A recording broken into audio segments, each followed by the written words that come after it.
Hey, this is Hayato with Android Central, and in this hand I've got the Motorola RAZR, and in this hand I have the Motorola RAZR.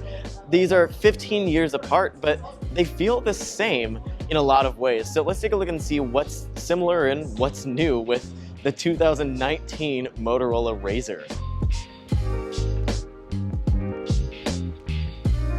One of the coolest things about the new RAZR is how instantly familiar it feels when you pick it up. It's almost exactly the same thickness and height as the original RAZR. The only major difference with the footprint is how much wider it is to accommodate the larger screen.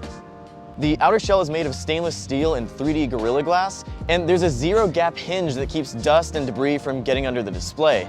And it's even water-resistant, which is a huge plus. It's been years in the making, but it really feels like Motorola took notes from all of Samsung's issues with the Galaxy Fold and made an incredibly polished piece of hardware here.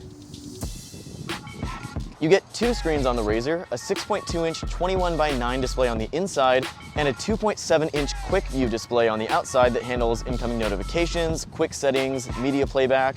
You can even take selfies with the phone shut and use the quick view display as a viewfinder. Phone calls work with the phone open or shut as well, and the audio sounds great on both ends of the call. And of course, you can shut the phone to end a call, which feels super satisfying. For external audio, there's a loudspeaker built into the classic RAZR chin at the bottom, which also houses the phone's antennas and fingerprint sensor.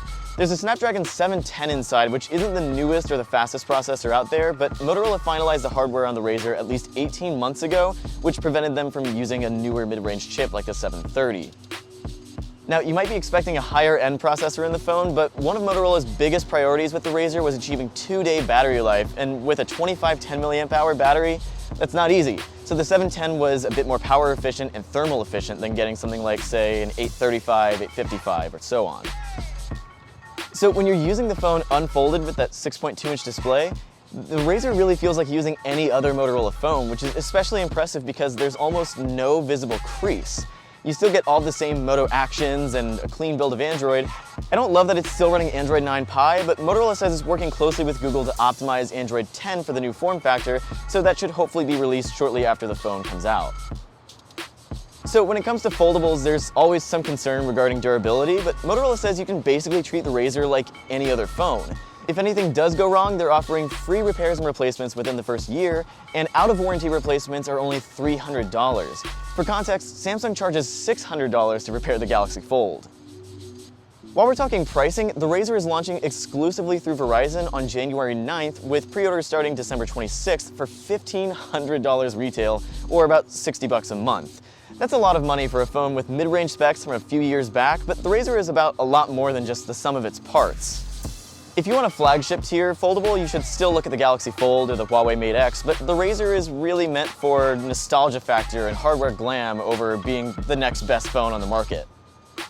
Look, it's a pretty niche phone with a small target demographic, but it's one of the coolest phones I've held all year, and I can't wait to spend more time with it. Hey everybody, thanks for watching. If you enjoyed this video, give it a like and subscribe to the channel. We've got more thoughts on the RAZR over at AndroidCentral.com. Go give that a read and let me know what you think about the RAZR in the comments down below. All right, that's it. I'm done. That's it. We're done.